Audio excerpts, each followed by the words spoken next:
The dust on Graham Dunlap's boots told the story of a man who had walked a long, hard road, but it was the single-pressed white shirt folded carefully in his saddlebag that told the story of a man who intended, at long last, to arrive somewhere worth the journey.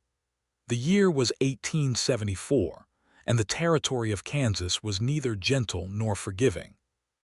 The town of Caldwell sat near the southern border, perched at the edge of the Kishom Trail like a man leaning over a fence to watch something dangerous pass by.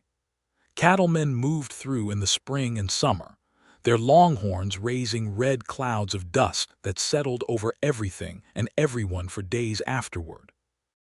Gamblers and whiskey peddlers followed the money the way crows followed a plow. And in between all of that noise and restless energy, ordinary people tried to build ordinary lives out of extraordinary circumstances. Graham Dunlap was 26 years old, lean in the way that hard work makes a man lean, with brown hair that the sun had threaded with copper and hands that had long since lost the softness they were born with. He worked a small cattle operation 6 miles outside of Caldwell on land he had purchased himself, acre by painstaking acre, over the course of 4 years. He had no family left in Kansas. His mother had passed of fever in 1870, 2 months after his father had been kicked in the chest by a mule and never recovered. Graham had buried them both in the same red Kansas dirt that he now worked every morning before sunrise. He had no brothers, no sisters, no uncles willing to lend a hand. What he had was 40 head of cattle, a horse named Copperfield, a small but solid timber house he had built himself, and a fierce, quiet determination that his neighbors respected even when they did not fully understand it. He had met Gertrude Winslow for the first time on a Tuesday in March of 1874, which was not, by any reasonable measure, a particularly remarkable day. It had been cold, with a wind coming down from the north that cut right through wool and flannel like they were made of paper. Graham had ridden into Caldwell to pick up supplies at Hester's General Store, and he had been standing at the counter, working through his list with old Burton Hester, when the door opened behind him and the cold wind came rushing in along with the sound of 2 women talking. He had not turned around right away. He was a man of focus, and he was trying to make sure he had enough salt to last another 3 weeks. But then one of the voices laughed, and something about the sound of it made him lose his place entirely on his list. It was not a delicate laugh, not the kind that women in parlors practice to sound refined. It was full and honest and slightly surprised, the kind of laugh a person makes when something strikes them as genuinely funny rather than politely amusing. Graham turned around before he had consciously decided to, and that was when he first saw Gertrude Winslow.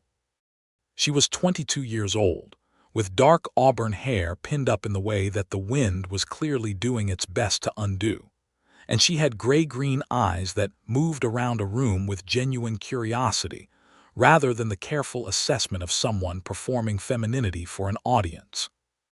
She was dressed practically, in a dark blue dress with a wool coat over it, and she was talking to her companion, a stout older woman named Ada Perkins, with the easy comfort of someone who was not performing anything for anyone. Burton Hester leaned over his counter and said, in the conspiratorial tone of a man who knows everything about a small town, that there is Cornelius Winslow's eldest daughter, just come back from visiting her aunt in Wichita, been gone since December. Graham said, "Is that right?" and tried to remember what salt cost. He did not manage to stop thinking about her laugh for the rest of the week. Cornelius Winslow was not a man to be approached lightly. He had come to Kansas from Ohio in 1861, had survived the border violence that had plagued the territory during the war years, and had built himself a respectable cattle operation and a reputation for straight dealing that men in 3 counties knew about. He was 52 years old, broad across the shoulders, with a white beard he kept neatly trimmed and eyes the same gray-green color as his daughter's, though his held considerably less warmth. He was not unkind, exactly, but he was demanding in the way that men who have built things from nothing tend to be demanding of the world around them. He expected competence, honesty, and effort from everyone who crossed his property line, and he was not shy about saying so when those expectations were not met.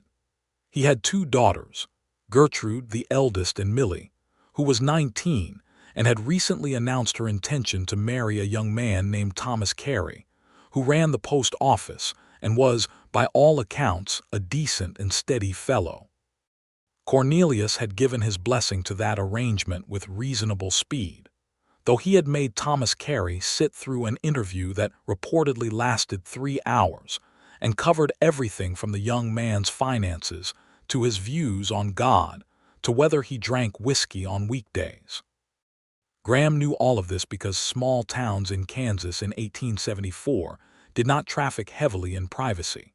What he did not know, could not know yet, was how to make Cornelius Winslow look at him the way he needed to be looked at. The second time Graham saw Gertrude Winslow was at the Easter service at the small Methodist church on Maple Street, where half of Caldwell gathered in their best clothes to sing hymns and listen to Pastor Aldridge preach about resurrection. Graham sat 3 pews behind the Winslow family and spent more time than was probably spiritually appropriate studying the back of Gertrude's head. She had red ribbons in her hair for the occasion, which he found both charming and distracting. After the service, there was a gathering in the churchyard where people stood in the thin spring sunshine and talked and ate the small cakes that several of the women had brought. Graham found himself edging toward the Winslow family in a way that he hoped appeared casual and probably did not. It was Gertrude herself who solved the problem. She stepped away from her mother and sister to look at a small cluster of wildflowers that had come up near the church fence, and Graham, deciding that the moment was unlikely to improve with waiting, walked over and said, "Good morning, Miss Winslow. I don't believe we've been properly introduced. My name is Graham Dunlap. I run a cattle operation out on the Meridian Road." Gertrude looked up from the wildflowers, and her gray-green eyes assessed him with a directness that was not unfriendly but was entirely unafraid. "I know who you are, Mr. Dunlap," she said. "Burton Hester introduced us in absentia in March. He told me you had been staring at me." Graham felt heat rise up the back of his neck. "Burton Hester has a very active sense of community involvement," he said. Gertrude laughed, and it was exactly the same laugh he had heard in the general store, full and honest and entirely real. "He does," she agreed. "Do you make a habit of staring at women in general stores, Mr. Dunlap?" "No," Graham said, "only one and only the once." Something shifted in her expression, not coy, not calculating, just a small, honest movement behind the eyes that meant something had registered. "That is either a very gentlemanly answer or a very practiced one," she said. "I'm not much practiced at this kind of thing," Graham said. "I was hoping it would show that I meant it." Gertrude studied him for another moment, and then she smiled, a smaller and more private smile than the laugh, and said, "It does show. Good morning, Mr. Dunlap. I expect we'll see each other again." She walked back to her family, and Graham stood by the wildflowers feeling like he had either done something very right or set himself up for an extraordinary amount of heartache, and suspected it was probably both. The spring of 1874 moved slowly, the way springs in Kansas did, with cold snaps returning in April when the calves were newly born and needed extra watching, and with mud that turned the roads into something that required patience and boots with good soles. Graham worked his operation with the focused intensity that his situation demanded. He had a man named Pete Aldis who helped him part-time, a young man of about 20 who was more enthusiastic than experienced but who was honest and willing to learn. Together, they managed the calving season with only 2 losses, which was better than the previous year, and by the end of April, Graham felt cautiously optimistic about the summer. He saw Gertrude at church most Sundays, and at the general store twice more, and once at the civic meeting that Cornelius Winslow helped organize to discuss the water rights dispute between 2 of the larger ranchers in the area. Graham had gone to the meeting because he had water interests of his own, however modest, and he had sat in the back of the Caldwell Town Hall and listened to the arguments and watched Gertrude sit beside her father and occasionally lean over to say something quietly in his ear that seemed to redirect his thinking in useful ways. She was smart. He had suspected it from the quality of her attention, but watching her work with her father in that meeting confirmed it. She was not performing intelligence for anyone's benefit. She was simply thinking clearly and offering those thoughts to someone she trusted to use them well.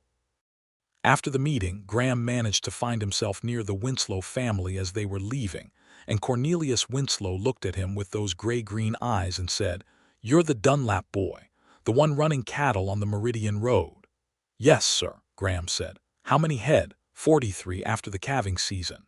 Cornelius made a sound that was not quite approval and not quite dismissal. "My neighbor Hendricks runs 250. My other neighbor, Parker, runs about 180. 43 is a modest operation." "It is," Graham agreed, "but it's mine outright and it's growing."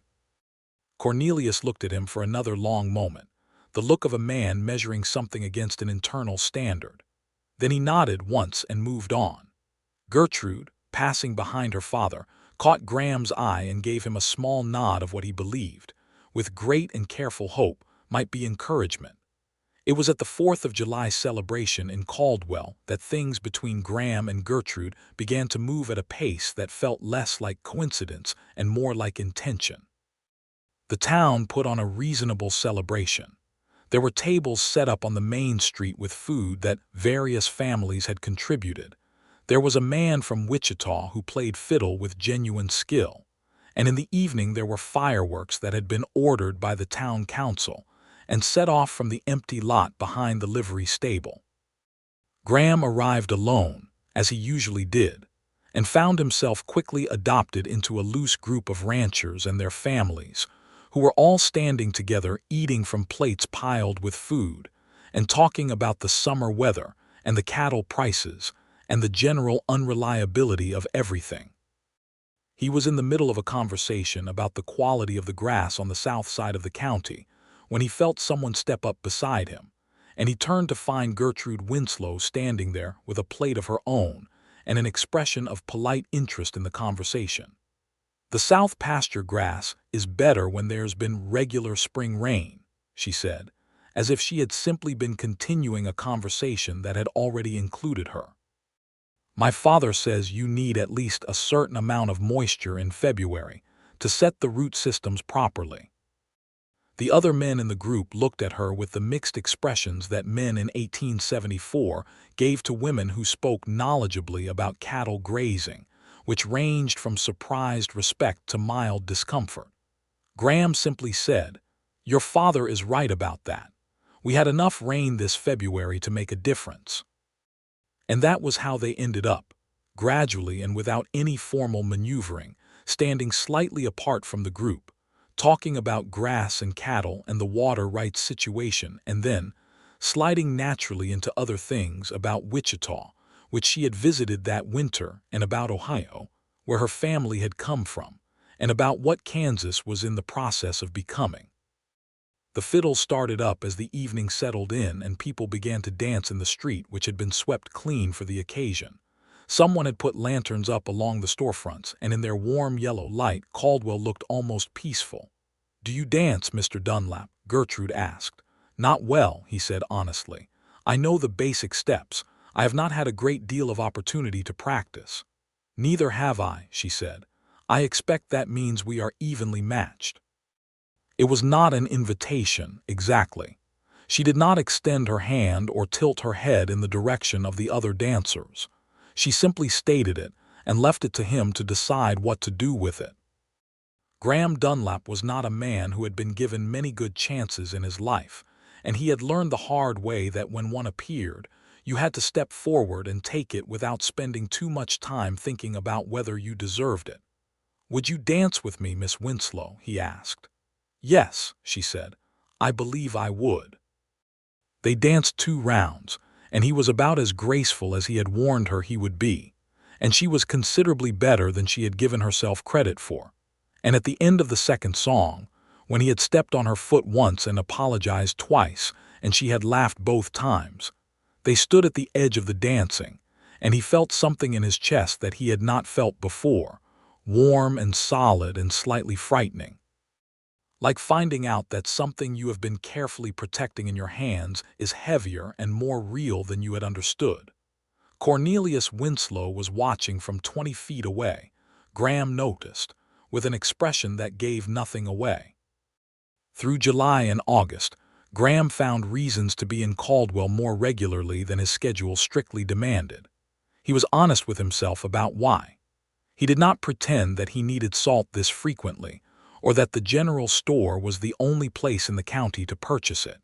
He was 26 years old, and he was in love with Gertrude Winslow, and that fact had settled into him with the quiet permanence of a fence post driven deep into solid ground. He saw her at church and at the few social events that the town organized, and twice he was invited, through what he suspected was Gertrude's careful maneuvering, to Sunday dinner at the Winslow ranch.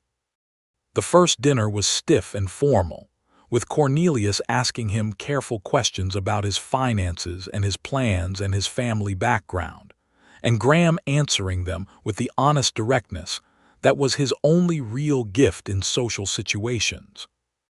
The second dinner was easier, with less interrogation and more conversation, and at the end of it, Gertrude's mother, a quiet and perceptive woman named Eleanor Winslow, refilled his coffee cup without asking and offered him a second piece of pie, which he understood, in the vocabulary of frontier hospitality, to mean that he was at least conditionally welcome. But he was aware, with a clarity that refused to be romantic about itself, that welcome at the dinner table and permission to court were not the same thing, and that Cornelius Winslow had not indicated the latter. The man was watchful and careful, and he was measuring Graham against a standard that had not been fully articulated, and Graham was not sure, on his more anxious evenings, whether 43 head of cattle and a modest timber house on the Meridian Road would meet it. What he was sure of was Gertrude herself. There had been a morning in late August when he had encountered her quite accidentally near the river where it crossed the Meridian Road, 6 miles from her father's property. She had been riding alone, which she apparently did regularly and which Cornelius apparently permitted because she was a capable horsewoman, and because the alternative was trying to prohibit her from it, which experience had taught him was a futile enterprise.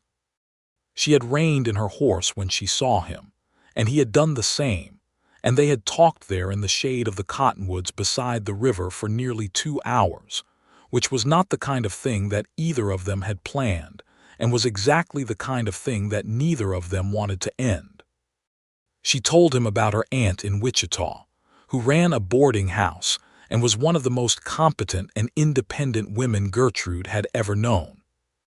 She told him that she had briefly considered staying in Wichita, that her aunt had offered her a place and a kind of life that was more varied than what Caldwell provided, but that she had come home because Kansas felt like home in a way that Wichita did not, and because her family was here, and because she was not the kind of person who ran toward things without knowing what she was running from. He told her about his parents, about burying them both and going on working the land because it was what they had worked toward, and it felt like honoring them to continue. He told her that he had been lonely in the kind of way that a man does not admit easily, and that he had for a long time channeled that loneliness entirely into work, and that he was beginning to understand that a man could not work his way out of loneliness entirely, that at some point the work had to be for something more than itself. Gertrude looked at him very steadily when he said that, sitting on her horse in the dappled light under the cottonwoods, and said, "That is a very honest thing to say." "I don't know how to be otherwise," he said, "at least not when it matters. What you are doing," she said carefully, "with Meridian Road and the cattle and the house you built, it all matters. I want you to know I think so." He looked at her. The river moved quietly beside them. The cottonwood leaves shifted and whispered in the August heat. He wanted to say a great many things, and he was experienced enough with himself to know that saying them all at once would not serve either of them well. "Thank you," he said instead. "That means more to me than I know how to tell you right now." She nodded, and there was something in her eyes that told him she understood the difference between what he had said and what he had meant, and that she was holding both of them with equal care. They parted ways after that, and Graham rode back toward his operation with the specific kind of certainty that a man gets when he has stopped asking himself whether something is real and started asking himself what he intends to do about it. September in Kansas brought the first hints of the autumn to come, with the nights cooling rapidly and the sky taking on a depth of blue that it did not have in the summer months. Graham worked hard through the harvest season, which for a cattle operation meant moving the herd, checking fences, and making arrangements for the winter feeding. He sold 10 head in September at prices that were acceptable if not exceptional, and the money from that sale went directly into the account he kept at the Caldwell Bank. Pete Aldous, who had the social instincts of a very alert bird, noticed that his employer had become more thoughtful than usual, and one afternoon, while they were mending fence in the east pasture, said, "It's the Winslow girl, isn't it?" Graham looked at him. "Mind the fence post," he said. Pete minded the fence post and then said, "It's just that you've been to Caldwell 5 times in the last 3 weeks and you don't seem to be bringing much back from those trips, which means they aren't supply runs." "I'm going to give you more work to do," Graham said, "so that you have less time to observe things." Pete grinned and then, with the seriousness of a 20-year-old trying on wisdom, said, "She's real good from what I hear. Smart and kind and not full of herself about it. That's hard to find." Graham drove the fence post into the ground with more force than was strictly necessary and said, "Yes, she is." Pete let it rest there, which showed better judgment than Graham had expected from him. The thing that Graham was working through, in the quiet hours before sunrise when he was making coffee and watching the sky turn from black to dark blue to the particular violet color of a Kansas morning, was the question of timing and readiness, and whether those two things would ever perfectly align, or whether a man simply had to choose a moment and commit to it. He had 43 head, which had become 48 after a late summer calf crop. He had a sound timber house that needed interior work but was structurally solid. He had the land paid for.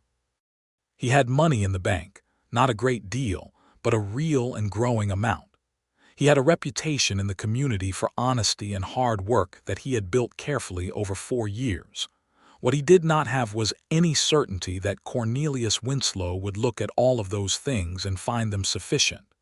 He thought about the way Gertrude had looked at him by the river in August, the steadiness of it, the quality of her attention.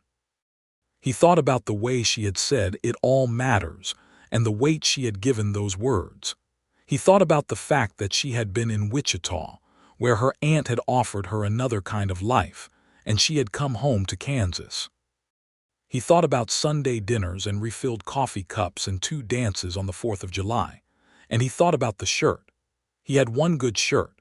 It had been his father's, a white linen shirt with a proper collar and sleeve buttons, the kind of shirt a man wore when he was going somewhere that counted.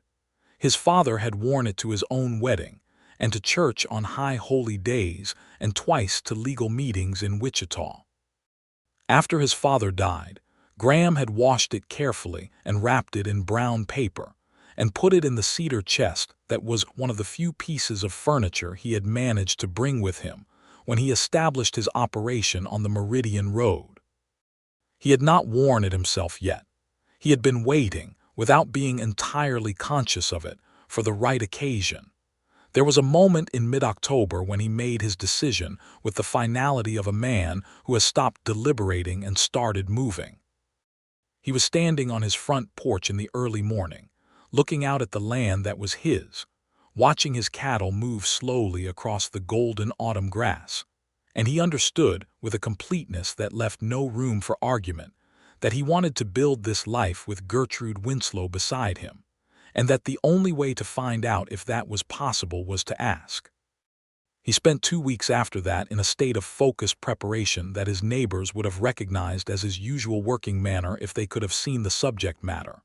He went over his finances with methodical care and wrote down, in a small notebook he kept for planning purposes, the honest accounting of what he had and what he was working toward.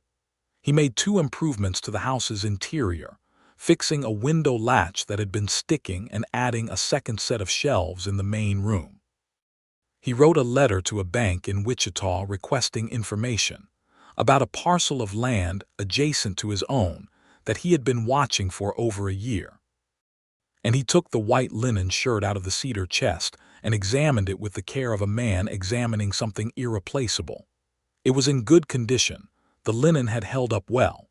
He washed it carefully himself, the way his mother had taught him, and let it dry slowly, and then he pressed it with a flat iron heated on the stove until every crease was smooth and the collar stood precisely as it should. He wrapped it back in the brown paper and put it in his saddlebag. He chose a Saturday in late October. The weather had been clear for 3 days, which in Kansas at that time of year felt like a gift not to be squandered. He rose before dawn, made coffee, did his necessary chores with quick efficiency, and then went inside and changed into the white shirt. He stood in front of the small mirror above the washstand, which was really only large enough to show him from the shoulders up, and looked at himself in his father's shirt and felt the full weight of the morning. He was not a man who spent much time on sentiment. He had learned early that the land did not care about feelings, that cattle needed feeding regardless of a man's emotional state, that the work was always there, and it was patient and indifferent, and it would wait for you but it would not do itself. But standing in that mirror in the white shirt on that October morning, he allowed himself a single, private moment of feeling everything at once. The grief for his parents who were not here to see this, the hope that was almost painful in its intensity, the certainty that had been growing in him for months and that had now arrived at its full dimension. Then he buckled his belt, put on his hat, and went out to where Copperfield was waiting. The ride to the Winslow ranch took about 40 minutes at a good pace. Graham rode at a moderate speed, not rushing, letting the morning settle around him. The Kansas sky was that deep October blue, and the grass had gone gold and rust with the season, and the air was cold enough to be bracing without being punishing. He passed the cottonwoods by the river where he and Gertrude had talked in August, and he looked at them as he passed, and the memory of that afternoon was so clear and present that it might have happened yesterday. He turned onto the Winslow property road at a little after 9 in the morning. The ranch was a well-kept operation, larger than his own, with a solid 2-story house and a good barn and outbuildings that were maintained with the regularity of a man who understood that the work of keeping things in order was never finished. There were horses in the corral near the barn, and smoke coming from the house chimney, and the familiar sounds of a working ranch morning. He had almost reached the main house when the front door opened and Gertrude came out onto the porch. She was wearing a dark green dress with a cream-colored collar, and her auburn hair was pinned up with the same practical competence with which she did everything, and she had a shawl around her shoulders against the morning cold. She stopped when she saw him and stood perfectly still on the porch steps, and for a moment neither of them spoke. Graham had been practicing in his head for a week. He had worked out the logical sequence of what he wanted to say to Cornelius Winslow, the way he would present his situation honestly, and his intentions clearly, and his respect for the man's right to deliberate genuinely. He had the whole thing organized in his mind like a reasonable argument that a reasonable man could evaluate fairly. But Gertrude was looking at him from the porch steps with her gray-green eyes, and she was taking in the white linen shirt, which he had worn under his coat, but the collar of which was visible, the specific formality of his appearance on a Saturday morning when there was no church and no civic occasion, and he watched understanding move across her face like light moving across water. She came down the porch steps slowly, and she stopped when she was close enough to speak quietly, and she looked at him in the white shirt and then up at his face, and what was in her expression was not surprise. It was something warmer and more certain than surprise. "Graham," she said, and it was the first time she had used his given name, just his given name without the formal address, and the way she said it was like something being acknowledged rather than discovered. "I came to speak to your father," he said. "I know," she said. She reached out and put her hand briefly over his where it rested on Copperfield's neck, just for a moment, just long enough to be unmistakable, and then she said, "Yes." He looked at her. "I haven't asked anything yet." "No," she said, "but I know what you came to ask, and my answer is yes." He sat on Copperfield in the October morning light and felt something enormous and quiet happen in the center of his chest. "Gertrude," he said. "Go talk to my father," she said, and there was the ghost of laughter in it, affectionate and warm. "He needs to be asked properly. He will be very put out if he is not. But I wanted you to know, before you went in there, that whatever he says, my answer is yes." "You are," he said, and then stopped, because he did not have the words for what she was. "Go," she said gently. He went. Cornelius Winslow was in his study, which was a small room off the main hallway that contained a roll-top desk, a rifle mounted on the wall that Graham understood was decorative rather than threatening, and two leather chairs in front of a small fireplace. He looked up when Graham came in, and his gray-green eyes moved immediately to the white linen shirt visible above Graham's coat, and his expression did not change, but something behind it did. Graham sat in the chair that Cornelius indicated and took his hat off and held it in his hands. "Mr. Winslow," he said, "I have come to ask for permission to court your daughter Gertrude with the intention of marriage, if she will have me and if you find me a suitable man." Cornelius Winslow was quiet for a moment, looking at him with the specific quality of attention that the man brought to everything important. Then he said, "Tell me where you stand." Graham told him. He told him about the land, the square footage and the cost, and the fact that it was paid for. He told him about the cattle, the current number and the trajectory of growth. He told him about the house and its condition, and the improvements he had made and intended to make. He told him about the bank account, the amount of it, plainly stated without inflation or apology. He told him about his plans for the adjacent parcel of land if the bank in Wichita confirmed his figures. He told him that he understood this was not yet a large operation, but that it was a sound one, and that it was growing, and that he was the kind of man who did not stop working towards something simply because it was slow going. Cornelius listened to all of it without interrupting. When Graham was finished, the older man was quiet for another long moment, his fingers folded together in the gesture of a man thinking rather than performing thought. "My daughter," Cornelius Winslow said finally, "is not a simple woman to manage." "With respect, sir," Graham said, "I am not in the market for a simple woman to manage." The corner of Cornelius's mouth moved. It was not quite a smile, but it was in the family of smiles. "She will have opinions about how things are done," Cornelius continued. "I am counting on it," Graham said. "She's been right every time I've seen her have one." Cornelius looked at him for another long moment, the kind of long moment that seemed to compress several different calculations into its silence. Then he put his hands on his knees and straightened in his chair. "I am going to tell you something about my daughter, Dunlap, that you might not know. When she was in Wichita this winter, her aunt introduced her to a man named Charles Whitfield. He is a lawyer with an established practice in Wichita and a house on a good street and a social position that most fathers in my situation would consider an excellent prospect. He expressed serious interest in Gertrude. Her aunt wrote to me about it." Graham held himself very still. "Gertrude came home anyway," Cornelius said. "She came home and she has not mentioned Whitfield once. I did not ask her to explain herself, because Gertrude does not explain herself well when she feels she's being pressured, and because I have learned over 22 years that my daughter knows her own mind better than I know it for her." He paused. "She has mentioned you 3 times in casual conversation over the past month. Gertrude does not mention people casually." Graham took a slow breath.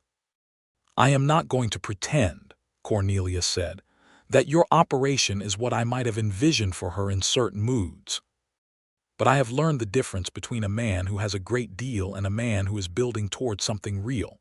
You are building towards something real." He paused again. "And you are wearing a good shirt on a Saturday morning in October, which tells me something about how seriously you have taken this." Graham looked down at the shirt and then back up. "It was my father's," he said. Cornelius nodded slowly, and in his eyes was the specific recognition of one man who has lost his father to another. "You have my permission," he said. "Court her properly. I expect you to speak to Alina as well, and I expect you to continue being honest with me about your situation as it develops. I am not giving you a blank check. I am giving you the opportunity to earn what I've already started to believe about you." Graham stood up and extended his hand. "Yes, sir," he said. "Thank you." Cornelius shook his hand with a firm, brief grip. "Don't thank me," he said. "Just take care of her." "I intend to," Graham said, "for the rest of my life." He went back out to the hall, and Gertrude was standing at the end of it near the front door, with her shawl still on her shoulders and her eyes watching him come toward her with the full attention she gave everything that mattered to her. "Well?" she said. "He said yes," Graham said. She let out a breath, and in it was all the things she had been holding carefully in check, and she pressed her hand briefly to her sternum as if to settle something there, and then she looked up at him with her gray-green eyes full of something he had never seen in them before, something unguarded and warm and fully present. "Good," she said softly. "Good." He was close enough to take her hand, and he did, and she let him, and they stood in the hallway of her father's house, while the October light came through the front windows, and the fire made small sounds in the study, and somewhere in the house, Alina Winslow moved around in the kitchen, and Graham held Gertrude Winslow's hand, and felt the future open in front of him like land you have been working toward for years, finally coming clear on the horizon. The formal courtship was conducted with the propriety that the time and place required, which in practical terms meant that Graham came to the Winslow ranch on Sunday afternoons and sat with Gertrude in the parlor with Alina generally nearby, and that he walked with her to church and back on Sunday mornings, and that occasionally they rode out together in the afternoons along the roads that bordered both properties, always within sight of reasonable distance from civilization. He understood the conventions and respected them not because they were convenient, but because he understood that Cornelius and Alina Winslow were trusting him with something precious, and that trust was built in the careful small actions of daily behavior. But within those conventions, there was room for everything important. There was room for conversation that ranged across every subject that interested either of them, which was many subjects. Gertrude read voraciously, borrowing books from the small lending collection that the Methodist Church maintained, and occasionally from a woman in town who had brought a substantial personal library from St. Louis. She had strong opinions about what she read, and she was interested in Graham's opinions, and their conversations had the quality of two people who are genuinely trying to understand each other rather than simply presenting themselves favorably. She was curious about his work in a way that was practical rather than romantic. She asked specific questions about cattle management and land improvement and water access and pricing, and her questions showed that she had been paying attention to her father's operation for years and had absorbed more than most people, including Cornelius, probably realized. Graham found himself describing his plans and challenges to her with a frankness that surprised him, because he had always kept his own counsel about the operation, had not had anyone to talk to about it who was genuinely interested. Talking to Gertrude about it felt like thinking out loud to the best possible audience.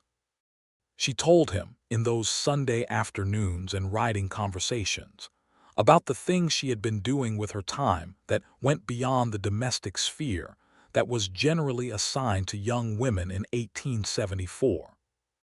She had been keeping the household accounts for her mother for 3 years, and she was better at it than anyone acknowledged, because acknowledging it would mean acknowledging that she had the kind of mind that should be allowed to do more than keep household accounts.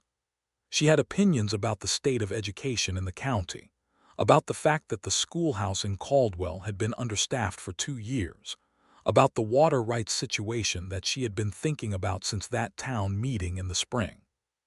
She was not performing these opinions for his benefit.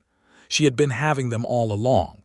He was simply, for the first time, an audience that responded to them seriously. He asked her once in November whether she had been happy in Caldwell. She was quiet for a moment, looking out at the winter grass. "I have been content," she said carefully. "Content and happy are not the same thing. I knew what was around me and I was good at managing within it.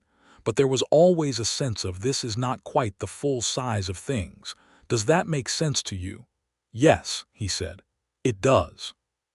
"What changed it?" she said, and then stopped and looked at him. And what she was saying without saying it was as clear as anything she had ever stated directly. He reached across the space between their horses and took her hand, and she held it with both of hers, and neither of them said anything else for a long moment because the thing that needed to be said had already been said without words. He proposed to her formally on the first Sunday of December, in the Winslow parlor, with Eleanor present and Cornelius nearby in the study with the door tactfully closed. He got down on one knee, which the floor was cold enough to make uncomfortable, and he held the ring he had purchased from the jeweler in Wichita, a simple gold band with a small garnet set in it that had cost him more than he had told anyone but less than she was worth. And he said, "Gertrude, I have loved you since the 3rd week of March when I heard you laugh in Hester's general store, which I realize is not the most dramatic origin story, but it is the true one. I have nothing to offer you except honesty and hard work, and the absolute certainty that there is no version of my future that I want that does not have you at the center of it. Will you marry me?" Gertrude, who had kept herself composed through the whole of the speech, looked at the ring and then at him and said, "You started loving me when you heard me laugh." "Yes," he said, "before you had even seen my face." "It was a very good laugh," he said. She laughed then, the real laugh, the full and honest one, and said, "Yes. Yes, Graham, I will marry you," and held out her hand, and he put the ring on it, and she pulled him up off the cold floor and held his face in both her hands and kissed him once, quickly but completely. And Eleanor Winslow made a soft sound in her chair that might have been crying and might have been the kind of sound that contains both happiness and relief in equal measure. Cornelius came out of the study having heard, apparently through the closed door, what he needed to hear, and shook Graham's hand again, and this time there was nothing held in reserve about it. They married in April of 1875 at the Methodist Church on Maple Street, where 6 months earlier Graham had walked with Gertrude after Sunday services and tried to find excuses to extend the walk by another block. The church was full, because the Winslow family had deep roots in the community, and because Graham had, over his years in Caldwell, built a quiet reputation that people wanted to honor. Burton Hester sat in the 3rd pew looking pleased with himself, in a way that suggested he was taking some personal credit for the outcome, which Gertrude later said was perhaps not entirely unreasonable given the intelligence work he had contributed at the general store. Gertrude wore her mother's wedding dress, altered to fit her, with a small spray of early spring wildflowers pinned at her shoulder. She walked down the aisle on Cornelius Winslow's arm, and when the older man placed her hand in Graham's, his gray-green eyes were bright with something he would have strongly denied if anyone pointed it out. Graham wore the white linen shirt. He had not planned it initially, and then he had realized that it was obvious. The shirt had been waiting for this. His father had worn it to his own wedding, and Graham would wear it to his. The ceremony was conducted by Pastor Aldridge with appropriate gravity and occasional warmth, and when he was asked to state his vows, Graham said them looking directly at Gertrude, not at the pastor or the room, and the directness of it and the sincerity in his voice made more than a few people in the pews find something very interesting to look at in their lap. Gertrude's voice was clear and steady when she said her own vows, the way her voice was clear and steady about everything that mattered to her. There was no trembling in it, no performance. She meant every word, and the plainness of her meaning was more moving than any ornamentation would have been. They were married as the April sun came through the church windows and made warm squares of light on the floor, and Graham kissed his wife for the first time in a church full of people who had known them separately and were now knowing them together, and it tasted like the beginning of everything. The first year of their marriage had the quality of two people who already knew each other well discovering what it meant to know each other completely. They moved into the Meridian Road property, which Graham had continued improving through the winter, adding a proper bedroom extension to the main house and a room that would eventually serve additional purposes. Gertrude brought books and practical things and a cast iron stove that Alina insisted on giving her, and within 6 weeks the house felt different in a way that Graham could not entirely quantify, but that he was aware of every morning when he came in from the early chores and found the kitchen warm and the smell of coffee in the air. They had their disagreements, because they were two people with strong minds and clear opinions, and the process of building a shared life from two separate ones is not always smooth. There was a disagreement in June about the timing of the cattle sale, which Gertrude believed should be earlier in the season than Graham's usual practice to take advantage of a price differential she had identified through careful attention to the market reports in the Caldwell newspaper. Graham initially resisted this because he had always done it the way he had always done it, and then realized that resistance to a better idea on the grounds of habit was exactly the kind of inflexibility that got people into trouble and came around to her thinking. She was right about the timing, as it turned out. They got better prices that summer than any previous year, and Graham told her so directly, and she said, "I know," with the lack of false modesty that he had always appreciated in her. In the late summer of their first year, he made the acquisition of the adjacent parcel of land that he had been watching. The bank in Wichita had confirmed the figures, the owner had been willing to negotiate, and Graham was able to structure a purchase agreement that was manageable without being reckless. The additional land gave him room to expand the herd substantially over the next 2 or 3 years, and Gertrude, who had been tracking the figures with him, sat across the kitchen table from him the evening the papers were signed and looked at the updated accounting and said, "By 1878, if the cattle market holds, you will have one of the mid-sized operations in the county." "We will have," he said. She looked at him, and there was a quality of satisfaction in her expression that had nothing to do with the land or the cattle, and everything to do with the pronoun. Millie Winslow and Thomas Carey were married that August, in a ceremony that was somewhat smaller than Graham and Gertrude's but equally warm, and the Winslow family began to settle into its new configuration with the natural adjustment of people who love each other and are adaptable. Cornelius came out to the Meridian Road property every few weeks on various pretexts that fooled no one and which everyone was too tactful to point out, and he and Graham developed a working relationship that gradually, over the course of that first year, developed into something that functioned like friendship.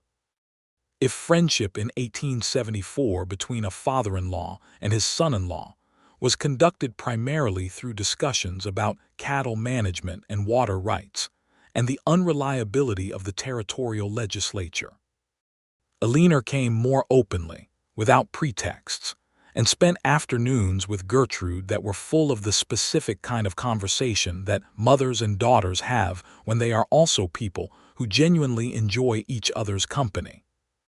Graham would come in from the afternoon work to find them at the kitchen table with coffee, talking with the focused animation of people working through something real, and he would pour himself a cup and listen for a while before contributing, and the three of them in the kitchen in the late afternoon light felt like what a family was supposed to feel like. Pete Aldis, who had expanded from part-time to a full working position as the operation grew, observed one evening that the Meridian Road place was looking more like something every month. "What does it look like?" Graham asked. Pete thought about it seriously. "Like a home," he said. like the kind of place that was built for something specific. Graham looked at the house, the warm light coming through the window where Gertrude was working on her accounts at the kitchen table, and said, "Yes, that is exactly what it is." In October of 1875, exactly 1 year after Graham had ridden to the Winslow ranch in the white shirt, Gertrude told him, with the same directness with which she told him everything important, that she believed she was expecting a child. He sat very still at the kitchen table for a long moment, and she watched him with the patient attention of a woman who has learned to read the specific stillness of a man who is feeling something too large to immediately process. Then he looked up at her, and what was in his face was something she had not seen in him before, a kind of joy that was also soft and slightly stunned, like a man who has been given something he had been afraid to want too specifically. He reached across the table and took her hand and said, "Are you well? Are you feeling well?" "I am feeling entirely well," she said. "I have been feeling this way for about 3 weeks and wanted to be certain before I said anything." 3 weeks, he said. "I wanted to be sure," she said again. He brought her hand to his mouth and held it there for a moment, and she felt the warmth of his breath against her knuckles, and then he looked up at her over her own hand with those brown eyes that she had been reading for almost 2 years now, and said, "I love you, Gertrude. I should say it more. I mean to." "You say it in other ways constantly," she said, "but yes, say it with words too. I like both." "I love you," he said plainly. "I know," she said. "I love you too." The winter of 1875 was hard, as Kansas winters generally were, with cold that came in from the north in December, and settled in with the kind of patience that made a person understand why frontier life required a particular kind of temperament. Graham watched over Gertrude with a care that she occasionally found excessive, and that she told him so, and he said, "I understand. I will try to be less excessive," and then continued to be quietly attentive in ways that were slightly less visible. She was healthy throughout, which a leaner, who visited frequently through the winter months, attributed to Gertrude's fundamental constitution, which had always been strong. The house was warm, the stove was good, and Graham had laid in wood and provisions with the thoroughness of a man who had spent a great deal of mental energy on exactly this preparation. Thomas James Dunlap was born in July of 1876, on a Tuesday morning when the July heat was already established and the cottonwoods by the river were in full leaf. He was a healthy and loud child who made his opinions about the world known from the first moment, and who, according to a leaner, was the image of his grandfather Dunlap, based on the single tintype that Graham had of his father. Graham held his son for the first time on that July afternoon in the bedroom of the Meridian Road house, and the white shirt was on a hook on the bedroom wall because Gertrude had put it there when they moved in, saying it belonged somewhere it could be seen. And the light came through the window, and Graham looked at his son's face and thought about his father and his mother and the red Kansas dirt, and everything that had been lost and everything that had been built. And he felt the whole weight of it in the small, bundled weight of the child in his arms, and was grateful in a way that had no adequate language. Gertrude, watching him from the bed with the particular exhausted clarity of a woman who has just done something extraordinary, said, "He has your forehead." "God help him," Graham said. She laughed, the full and honest laugh that he had first heard in March of 1874, and the baby startled slightly at the sound and then settled, and Graham thought he might not survive the completeness of this moment. The years that followed were full, in the way that a well-lived life is full, with more happening in them than can be easily summarized without losing the texture of the specific days. The Dunlap cattle operation grew steadily through 1877 and 1878, reaching the mid-sized position that Gertrude had projected, and by 1879, Graham was running close to 120 head on the expanded property, with Pete Aldis now in a proper foreman's role with 2 additional hired hands under him. The cattle drives up the Kisham Trail were the pulse of the economic life in that part of Kansas, and the landscape was changing as Graham watched it. More settlers were arriving, homesteaders with their families and their modest claims, and the open range that the large cattle operations depended on was being incrementally fenced and claimed. There were tensions, as there always are when economic interests collide, and the Caldwell area was not exempt from the occasional flare of conflict between ranchers and homesteaders. Graham navigated these tensions with the care of a man who understood that his community was his context, and that the prosperity of his neighbors was not, in the long run, in opposition to his own. He was also aware, in the way that a man who works outdoors and moves through a landscape regularly is aware, of the presence of the Comanche and Kiowa peoples whose traditional territory this land had been, and whose dispossession was the unstated condition that made the entire enterprise of white settlement in Kansas possible. The violence that had pushed the Plains nations off these lands was not ancient history in 1876 or 1878. It had happened within living memory, within the lifetime of men his own age, and the injustice of it had a weight that the land itself seemed to carry. Graham did not have the language or the framework to address this wrong on any scale larger than his own conduct, but he was not the kind of man who pretended that what had happened was not a cost, or that the cost had not fallen on people who had not chosen to pay it. He spoke of this to Gertrude once, in the way he spoke to her about things that he was still trying to think through, and she listened with the full attention she gave everything and then said, "I think about it too. The land we stand on was home to people before us. The word ours should sit uncomfortably sometimes. And yet here we are," he said. "And yet here we are," she agreed. "I don't think the answer to an injustice you didn't choose to commit but benefited from is to pretend it didn't happen. I think the answer is to be honest about it and to treat any living person with the dignity they're owed." He nodded slowly. "That is more than a lot of people do." "That is not a high bar," she said. "No," he said, "it's not." Their second child, a daughter they named Clara Eleanor Dunlap, was born in the spring of 1878, and she was from the beginning a quieter and more watchful person than her brother Thomas, who was by age 2 already the kind of child who needed to be watched carefully near anything with moving parts. Clara had her mother's gray-green eyes and a focused quality of attention that Graham recognized with a sort of delighted apprehension, understanding that the world was going to have 2 Gertrude Winslow Dunlap eyes watching it from his household. Thomas was a solid and energetic child who followed his father around the property, with the determination of someone who has decided that the most important thing in the world is to participate in whatever is happening. By the time he was 4, he was already asking questions about the cattle that showed genuine curiosity rather than performance, and Graham answered him seriously, the way his own father had answered him, which was the only way he knew to treat a child's mind. Gertrude had not given up her own engagement with the broader world in becoming a mother and a ranch wife. She had become, over the course of the late 1870s, one of the more quietly influential voices in the Caldwell community on the subject of education.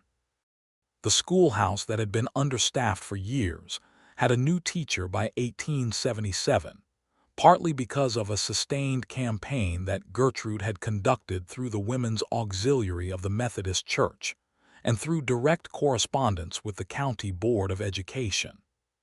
She had never made it about herself, had always channeled the push through the appropriate institutional channels, but the women who had worked with her knew who had driven it, and the parents of 38 children who now had a properly staffed school knew it too.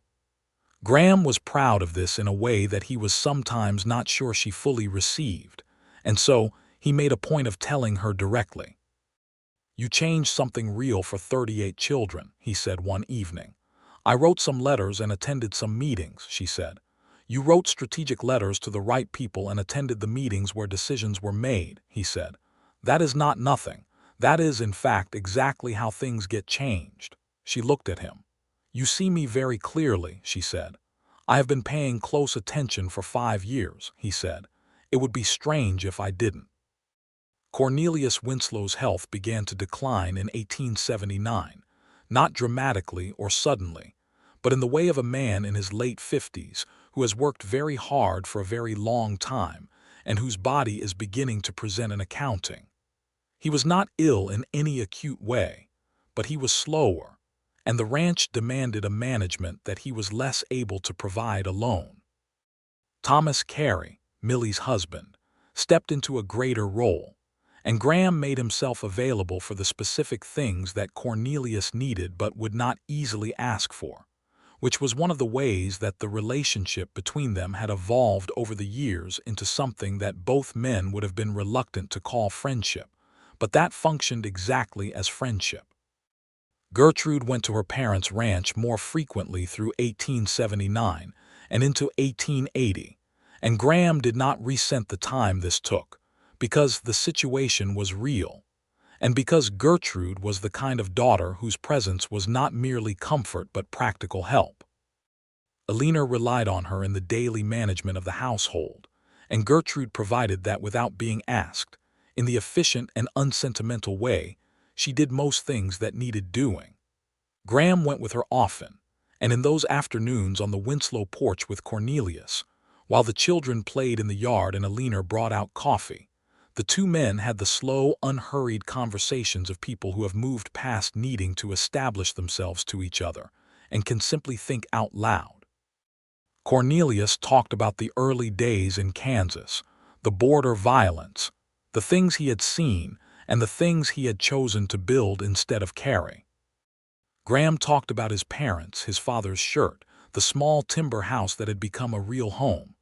"You were right," Cornelius said once, in the autumn of 1880, sitting in his chair on the porch with his hands folded in his lap, and the October light the same color it had been 6 years earlier when Graham had ridden up that drive in the white shirt.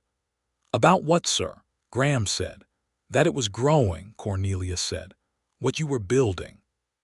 You said it was modest but growing, and that you were the kind of man who did not stop working toward something because it was slow. You were right about yourself." Graham was quiet for a moment. "You took a chance on me," he said. "I know that." "No," Cornelius said. "I took account of the evidence.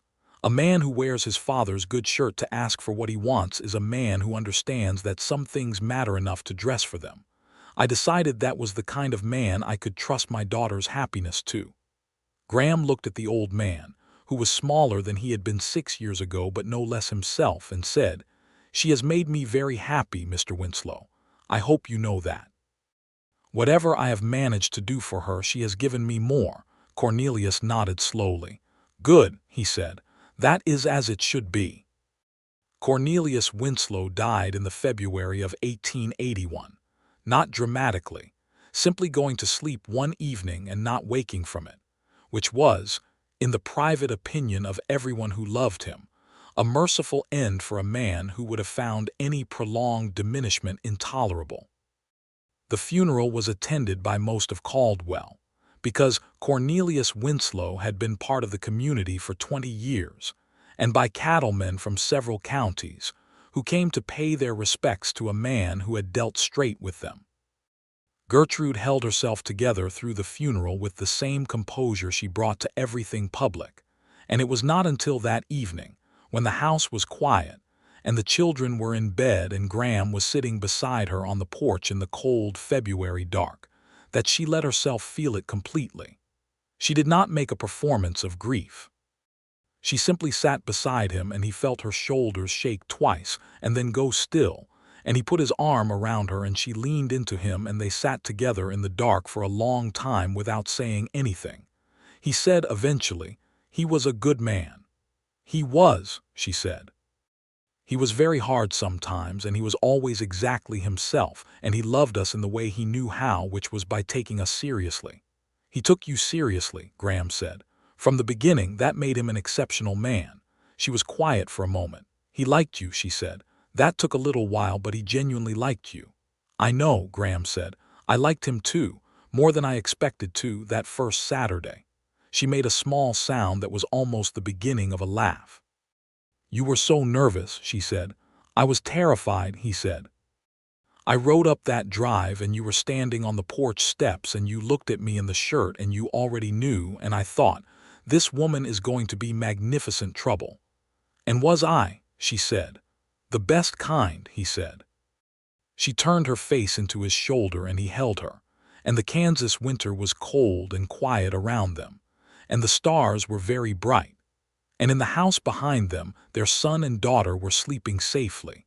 And Graham held his wife and felt the particular weight of a life that has loss built into it alongside everything good, and was grateful that he did not have to carry any of it alone. Eleanor Winslow came to live with Gertrude and Graham on the Meridian Road property in the summer of 1881, after some discussion, and with Thomas and Millie Carey's full agreement. The ranch was divided between the two families in the manner that Cornelius's estate required, and the practical arrangement that made most sense for Eleanor's situation was to be close to Gertrude. She moved into the room that had been added to the house in the winter, which proved to be exactly the right size for an older woman who liked her independence but appreciated company, and she became a presence in the household that Thomas and Clara accepted with the easy naturalness of children who had always known their grandmother as a constant in their world. Eleanor was not passive. She had strong opinions about food and about the garden, which she expanded considerably in her first summer on the property, and she had strong opinions about education, which aligned entirely with Gertrude's, and she occasionally had strong opinions about the management of the household that she expressed with tact but not with silence. Graham found her, on the whole, excellent company, and the two of them had a rapport based on mutual respect and a shared appreciation of Gertrude that worked efficiently. The early 1880s brought changes to Caldwell that reflected the broader changes happening across Kansas and the West. The cattle drives were beginning to shift, as rail lines pushed further west and the economics of the trail drive changed. Caldwell, which had served as a key shipping point on the Kishom Trail, was adapting, and the community was in the ongoing process of deciding what kind of town it wanted to become when the cattle trade eventually diminished. Graham watched these changes with the attention of a man whose livelihood was connected to them, and adapted where adaptation was needed. He moved more of his production toward local beef supply as the long drive market contracted, and he began exploring the possibility of diversifying into some grain production on the part of his land that was suited to it. He did none of this without talking it through with Gertrude, whose analytical mind was as sharp on business questions as it was on everything else, and whose willingness to engage with the specifics of the operation had never diminished.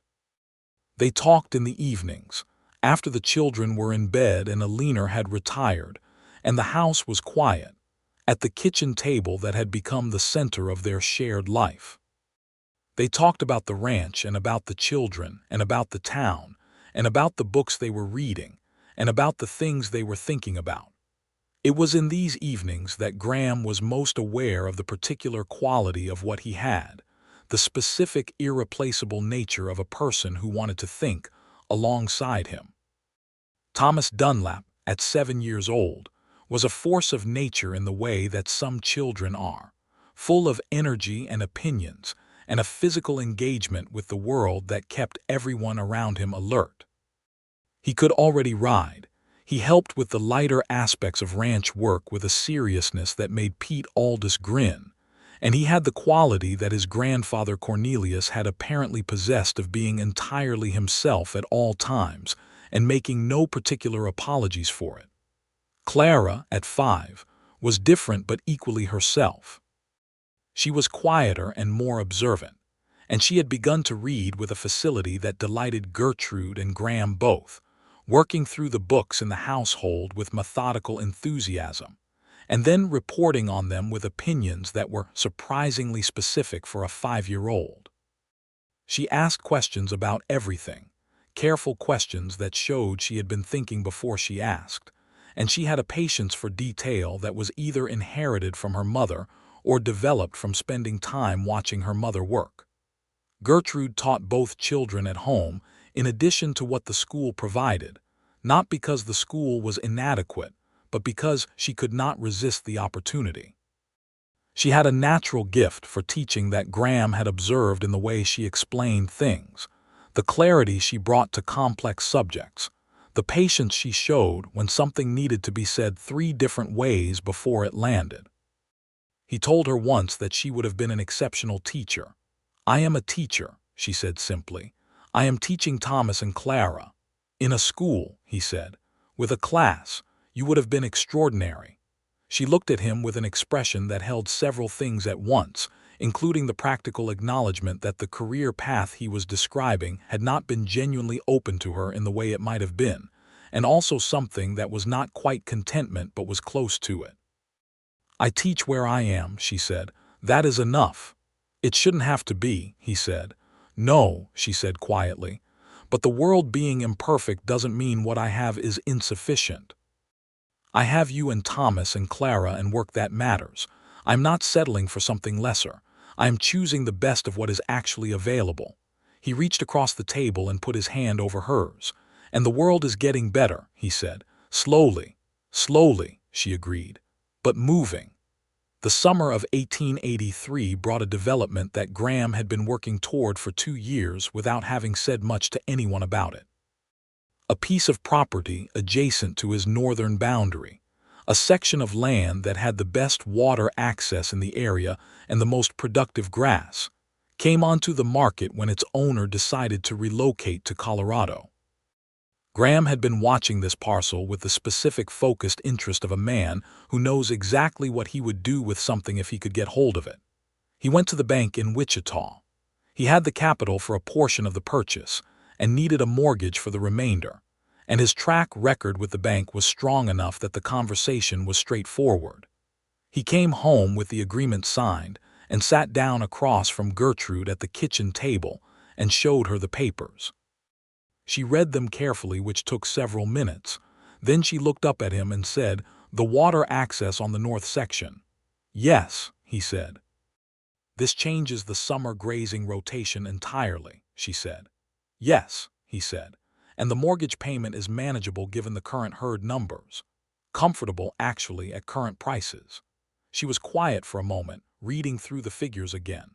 Then she looked up at him with her gray-green eyes, and what was in them was the thing he had seen growing there for 9 years, the thing that had started the day he first understood that this woman was going to be the fixed point of his whole life. "Graham Dunlap," she said, "you have built something real." "We have built something real," he said. She shook her head slightly, not in disagreement but in the gesture of a person who is moved and trying not to make too much of it. "Your father would have been proud of you," she said.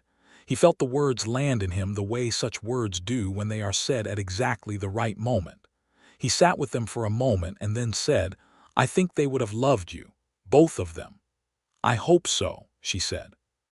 "My mother would have tried to fatten you up and my father would have asked you to explain the cattle market to him, and then asked you to explain it again because he liked the way you thought through things." He paused. "He was that kind of man." "He sounds like someone I would have liked very much," she said. "You would have," he said. "You two would have been a formidable combination." She smiled, the smaller private smile that was only ever for him. "I hope Thomas becomes that kind of man," she said. "The kind that listens to people who think differently." "He will," Graham said. "He already does. He listens to you."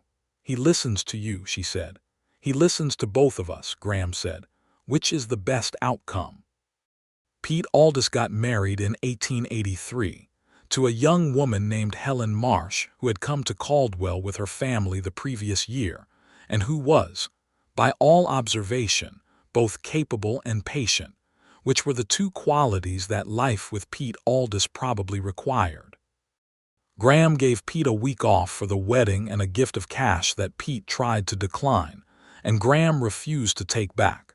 And Helen Aldous became a fixture of the community in the way that capable and patient people tend to become fixtures.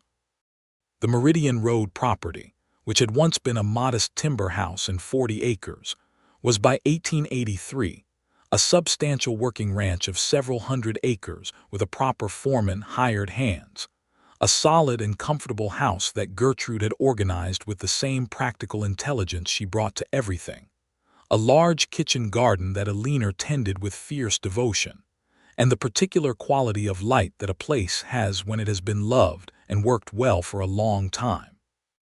Thomas Dunlap, at 9, was already the kind of child that old hands looked at and nodded to themselves about. He rode well, he asked the right questions, and he had a feeling for cattle that some people have and cannot be taught, a reading of animal behavior that came from genuine attention rather than performed confidence. Graham watched his son sometimes with the specific wonder of a parent who is seeing the future moving forward and finds it, against all the anxieties of parenthood, genuinely hopeful. Clara, at 7, had read everything in the household that was readable, had started corresponding with her great aunt in Wichita, who kept a boarding house and a substantial library, and had recently expressed a firm intention to become a doctor, which Gertrude had received with complete seriousness and a list of suggestions for further reading, and which Graham had received with a swelling in his chest that he described to no one but that Gertrude noticed and smiled at. "You are not going to talk her out of it," Gertrude said. "I would not dream of it," Graham said. "The world will," Gertrude said, with the specific flatness of a woman who has spent 20 years knowing exactly what the world tends to do. "Then we will help her push back," Graham said. Gertrude looked at him with an expression that was everything and said, "Yes, we will." In the September of 1884, the Dunlap family had a third child, another boy, whom they named William Cornelius Dunlap, the middle name being the only kind of monument that Gertrude wanted to build to her father. William was a round and contented baby who slept well and ate well, and regarded the world with a philosophical equanimity that made Alina say he had his grandfather's disposition on a good day. Graham held William on the first morning after his birth, sitting in the kitchen in the early light with the baby on his arm, and the house beginning to stir around him, Thomas already awake and craning to see his new brother, Clara standing in the doorway with the precisely calibrated expression of a child deciding how to feel about a new development, and Alina making coffee at the stove and humming something under her breath. Gertrude came into the kitchen wrapped in her robe, and Graham looked up at her and thought, as he often thought when he was not prepared to think it, and therefore felt it most clearly, that she was the most important thing that had ever happened to him. Not because she was decorative or because she made his life easier in a superficial way, but because she was genuinely, fundamentally herself, and that self was someone he wanted to be near every day for the rest of his life. "How is he?" she said, looking at the baby. "Excellent," Graham said. "He has a very good face." "All babies look more or less the same," Clara said critically from the doorway. "He looks like our baby," Thomas said, with the authority of an older brother, "which makes him the best one."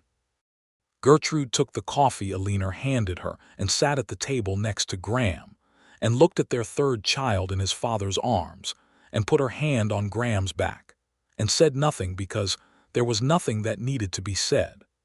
The years moved with the particular speed that years have when you are fully inside a life rather than waiting for one to begin. Graham's operation continued to grow and adjust as the cattle market evolved through the mid-1880s, and he managed the transitions with the pragmatic adaptability that had always been his strongest quality. When the long drive era truly ended, and the economics of Kansas beef production shifted toward feeding local and regional markets through rail, he was already positioned for it, having diversified gradually and without panic. Caldwell changed. The wildness that had characterized the trail drive years settled into something more institutional as law enforcement solidified and the permanent population grew. Graham had seen the town in its rougher period and watched it become something more stable, and he was not nostalgic for the danger, though he was aware that the stability came with a kind of tamping down of certain vital energies that had made the place feel, in its violent way, alive. Pete Aldous remained his foreman, and the two men had by this time the easy efficiency of people who have worked together long enough to understand each other without excessive conversation. Pete and Helen had 2 children of their own, and the family spent Sunday afternoons together periodically, a practice that had grown naturally from proximity and genuine mutual regard. Thomas Carey and Millie ran the remnant of the Winslow ranch with competence and growing prosperity, and the extended family that the two marriages had created was a real and functioning network of care and connection that made the Meridian Road Ranch feel like a place embedded in something larger than itself. Eleanor Winslow lived to see all three of Gertrude's children walking and talking and entirely themselves. She died in the summer of 1887, quietly in her room off the main hall, with Gertrude beside her. She was 67 years old, and she had been, in the 12 years that Graham had known her, one of the most reliably good people he had encountered. He buried her in the Caldwell Cemetery near Cornelius, and the service was attended by a smaller group than Cornelius's, but no less genuine. Gertrude grieved her mother in the same way she had grieved her father, with the specific composure of a woman who does not perform grief, and the specific depth of a woman whose grief is therefore entirely real. She took several days of unusual quiet, and Graham gave her those days without trying to fill them with reassurance or activity, because he had learned over 13 years that she needed space to work through things, and that being present without demanding anything was the most useful thing he could offer. On the evening of the third day, she came to where he was sitting on the porch in the late light and sat beside him and said, "I keep thinking that I should go tell her something, and then I remember." "Yes," he said. "Does that go away?" "I don't think it does entirely," he said. "I think you just get used to catching yourself." She leaned her head against his shoulder, which was one of the ways she expressed comfort received and given at the same time, and they sat together in the evening light and watched Thomas and Clara and William in the yard doing the complex negotiations of sibling interaction, and the sounds of their children were the specific music of the life they had built together. And it was enough. It was more than enough. It was everything. Thomas Dunlap turned 16 in 1892, and was by that year a young man of considerable competence and the specific mix of his parents' qualities that made him interesting to watch. He had his father's physical steadiness and his mother's analytical mind, and a combination of both that produced someone who could work cattle all day, and then sit at the kitchen table in the evening and read for 2 hours without it seeming like a contradiction. He had already made it clear that his intention was the ranch, that the Meridian Road property was where his future was, and Graham, listening to him talk about it with the kind of clear-eyed specificity that serious intention sounds like, felt the particular satisfaction of a man who can see what he has built beginning to extend beyond himself. Clara Dunlap, at 14, had not abandoned her intention to be a doctor and showed no signs of doing so. She was by this time engaged in a correspondence with 2 different women she had identified through her reading who were in various stages of medical training, which was genuinely possible, if difficult and requiring specific determination, by the early 1890s. Gertrude had found this reading for her and facilitated the correspondences without making a great production of it, simply opening the door and letting Clara decide what to do with what was on the other side of it.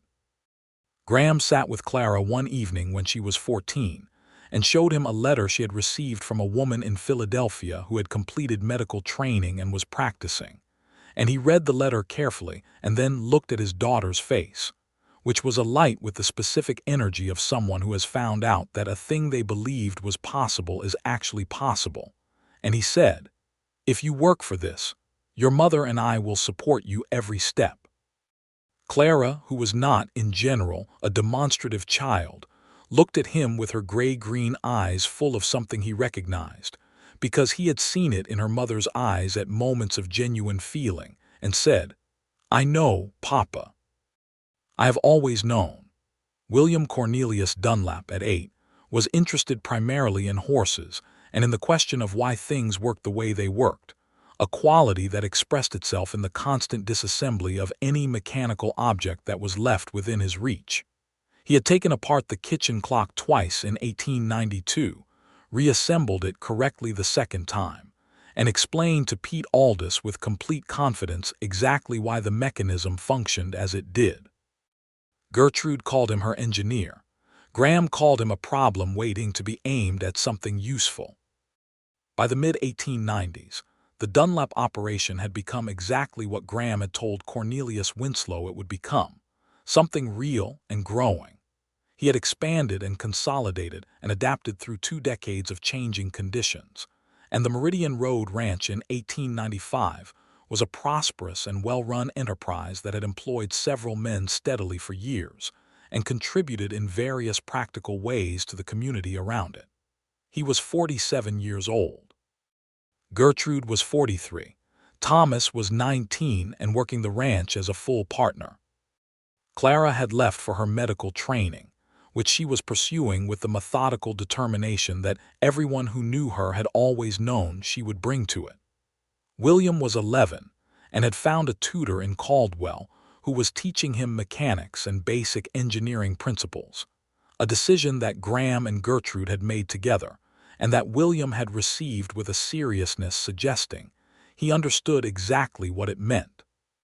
Graham and Gertrude sat on the porch on a September evening in 1895, in the chairs they had been sitting in on various versions of that porch for 20 years, and the Kansas evening came in gently around them with the smell of the grass and the distant sound of the cattle and the specific blue of the sky that Graham had first seen over this land as a young man, and that had never once failed to be itself. 20 years next April, Gertrude said. Since the wedding, he said. 21 since that Saturday morning, she said. He looked at her. The auburn hair had threads of silver in it now, which she had not made any effort to conceal because she was not that kind of woman. The gray-green eyes had the same quality they had always had, that full and genuine attention, that curiosity that had never dimmed. She was as herself as she had ever been, more so, with the addition of 20 years of choosing who she was every day. "Are you happy?" he asked, not the perfunctory version, the real question. She looked at the land in front of them, the grass and the cattle and the sky, and then she looked at him. "I am exactly where I intended to be," she said. "When I came home from Wichita in 1874, when everyone thought I was coming home simply because I missed my family, I was coming home because I understood that whatever my life was going to be, it was here. I did not know you yet. I did not know what the specific shape of it would be, but I knew it was here." "And was it?" "You are here," she said. "Thomas and Clara and William are here. This house is here. Everything I have built and thought about and fought for is here." She paused. "Yes, Graham, I am very happy." He reached across and took her hand, the way he had reached across tables and horses and the air between them for 21 years, and she held it with both of hers, the way she had held it the first time on the road above the river. "I have a good shirt," he said, "that I wore the day I rode up your father's drive and you were standing on the porch steps and you already knew." "I knew for months before that," she said. "I just needed you to decide." "It took me a while," he said. "You were thorough," she said. "You wanted to be sure you were ready. That was not a flaw." "What was it?" "It was exactly you," she said. He looked at her, his wife of 20 years and the person who had made the whole of his adult life make sense, and said, "The shirt is in the cedar chest. Thomas should have it someday." "He should," she said, "when he finds what he's riding toward." "He will," Graham said. "He has good instincts. He has good parents," she said. Graham smiled, the slow, private smile that was only ever for her. "He has one very exceptional mother," he said. She shook her head in the gesture of a person deflecting a compliment they know to be true and still can't quite accept gracefully.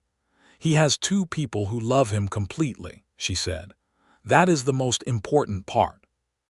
The evening settled around them, the sky going from blue to the warm color of coming dark, and the stars beginning to suggest themselves at the edges of things, and the land stretching out in all directions the way Kansas land does, without apology or limit, as if the world understood that some things needed room to be fully themselves.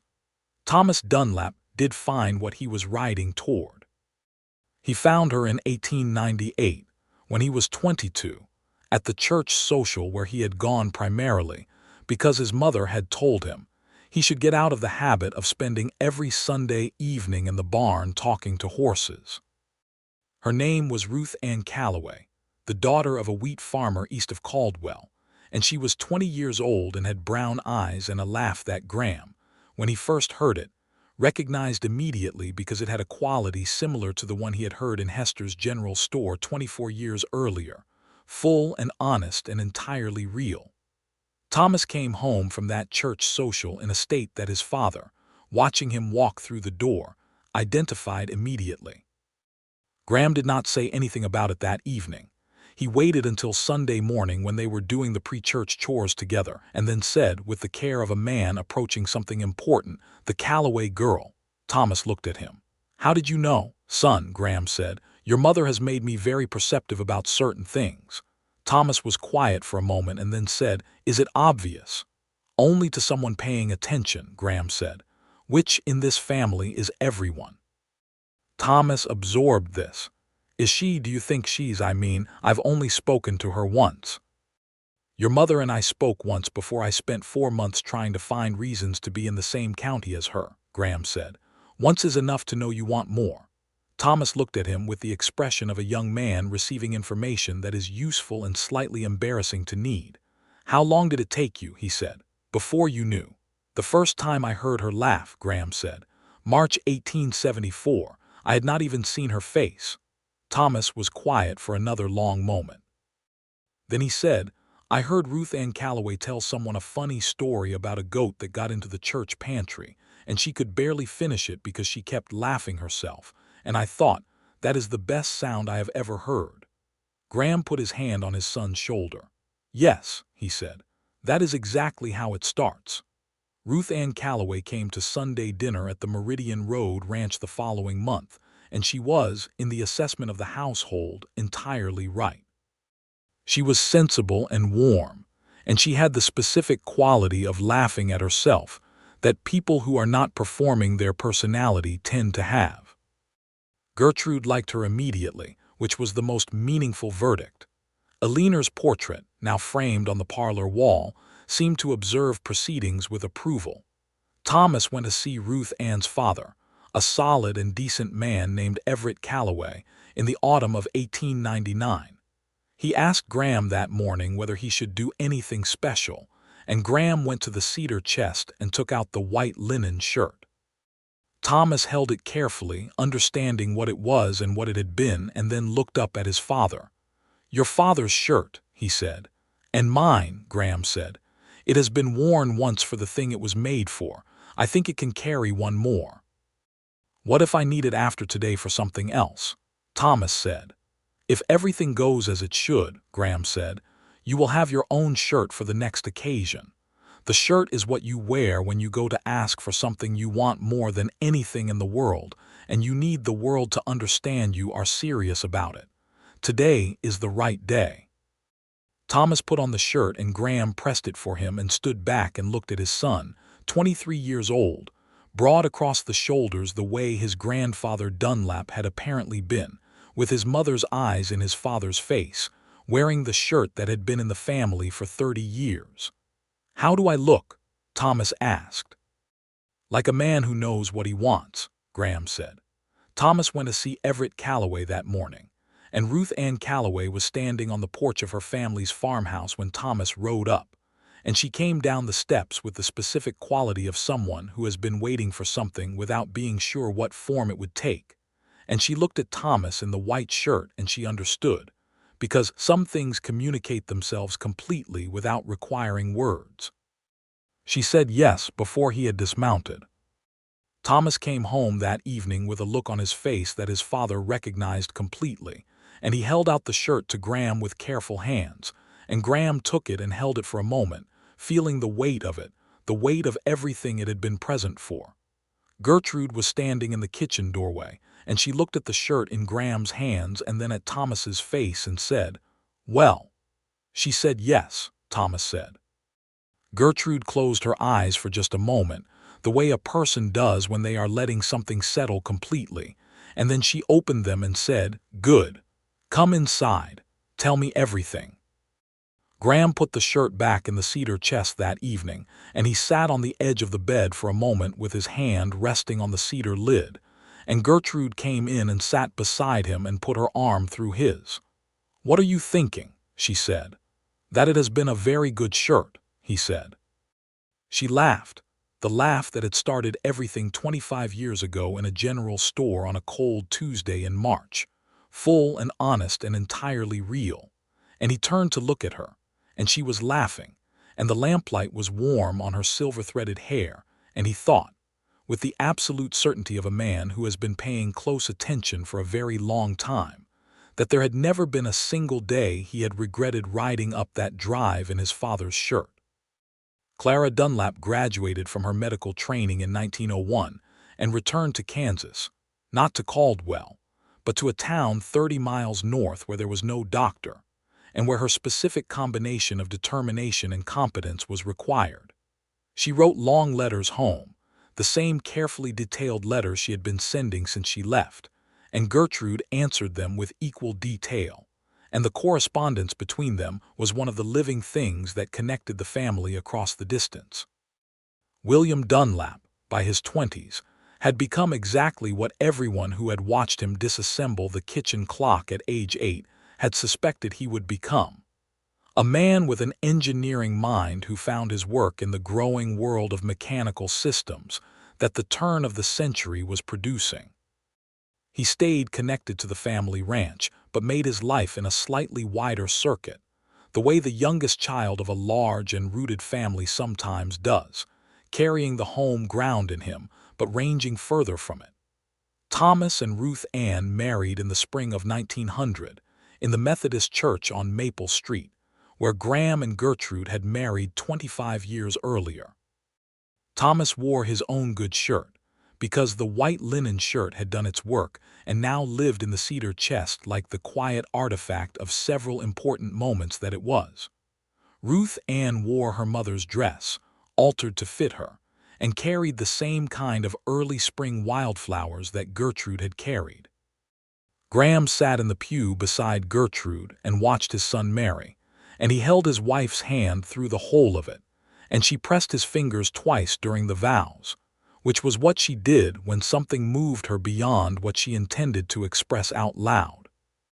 After the ceremony, when the church was full of the noise and warmth of family celebration, Graham found a moment to stand with Gertrude slightly apart from the crowd, the way they had stood slightly apart from the crowd at the 4th of July in 1874, when they were learning each other's names and finding out what it felt like to stand in each other's near company. "Happy?" he asked. "Ask me something I don't always answer the same way," she said. "All right," he said. "What did you think when you saw me ride up the drive that October morning in 1874? The first instant, what did you actually think?" She looked at him, and then she smiled, the small private smile that had been his for 26 years. "I thought," she said, "there is the man I am going to marry, wearing his best shirt on a Saturday, and the least I can do is tell him yes before he walks in there and terrifies himself." He looked at her for a long moment, and then he laughed, a real laugh, full and honest, and she laughed with him, and Thomas looked over from across the room and grinned, because the sight of his parents laughing together was as familiar and as steadying as the Kansas sky. The Meridian Road Ranch continued to be worked and loved and added to in the years that followed. Thomas and Ruth Ann had their first child in 1901, a boy they named Cornelius Graham Dunlap, which contained within it the two men who had built the world the child was born into, and which made Gertrude press her hand flat against the kitchen table for a moment when Thomas told her the name, steadying herself against the fullness of it.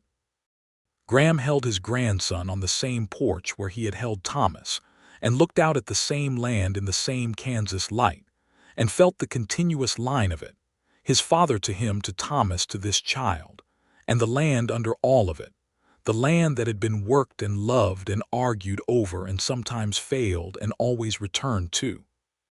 He was 53 years old. He was well. His back was not what it had been at 26, but his mind was clear and his purpose was intact, and the woman beside him on the porch was still exactly herself, still more interesting to him than any other person he had ever encountered, still capable of saying something at the kitchen table that made him reconsider a thing he had been certain of. He had built something real. He had kept his word to Cornelius Winslow, though Cornelius was 20 years in the earth. He had taken care of his daughter every day, not in the way of keeping her contained, but in the way of keeping faith with the fact of her, with who she was and what she needed, and what she was capable of. And she, for her part, had done the same for him, had taken the modest thing he was building on the Meridian Road and made it larger with her intelligence and her honesty and her refusal to be less than she was. Had made a home out of a house, and a family out of two separate histories, and a life out of years of daily choosing. The white shirt remained in the cedar chest. Graham did not take it out often, but sometimes, on the days when something significant had happened, he would go to the chest and lift the lid and hold the shirt for a moment, feeling the linen under his hands, and then fold it back and close the lid. It had been his father's, and then his, and then Thomas's for one morning. It would wait in the cedar chest for whatever came next. For Cornelius Graham Dunlap someday, or for whoever needed to wear it when they understood that some things mattered enough to dress for them. When they had found the thing they wanted more than anything in the world, and needed the world to know they were serious. On a particular evening, in October of 1903, the 29th anniversary of the morning Graham had ridden up the Winslow Drive, he and Gertrude sat on the porch as the sun went down, in their chairs, in the comfortable silence that decades of shared living makes available. The grandchild was asleep inside. Thomas and Ruth Ann were moving quietly in the kitchen. The cattle were somewhere in the south pasture, making the sounds that cattle make at the end of a settled day. Gertrude said, "Do you remember the cottonwoods by the river? August 1874, he said. You told me about Wichita and your aunt. I told you about my parents. You told me you had been lonely," she said. "You said a man cannot work his way out of loneliness. I thought about that for a long time." "What did you think about it?" he said. "I thought that a man who could say that honestly to a woman he had known for 6 months was a man who was going to spend the rest of his life being honest, even when it cost him something." "Did that seem good to you?" he said. "It seemed exactly right to me," she said. He took her hand. The Kansas evening moved around them. The same sky it had always been, the same land doing the slow work of being itself. And Graham Dunlap sat beside the woman who had said yes before he spoke, who had known before he asked, who had looked at him in his father's shirt in the October light and understood what he was riding toward. And he felt the rightness of it in the same way he had felt it on that morning 29 years ago, complete and quiet and entirely real. He had one good shirt. He had worn it on the day everything began. And everything that had come from that day, every year of work and love and argument and growth and grief and laughter and children and mornings, all of it was built on that single act of taking what you had and wearing it like you meant it. He had meant it. He had always meant it. And she had known. That was the beginning and the whole of it, the simple and extraordinary truth of Graham and Gertrude Dunlap, that they had found each other in a small Kansas town in 1874 and had chosen each other every day since, and would go on choosing each other in the days that remained, until the last of those days came and found them as they were now, side by side in the evening light, holding on.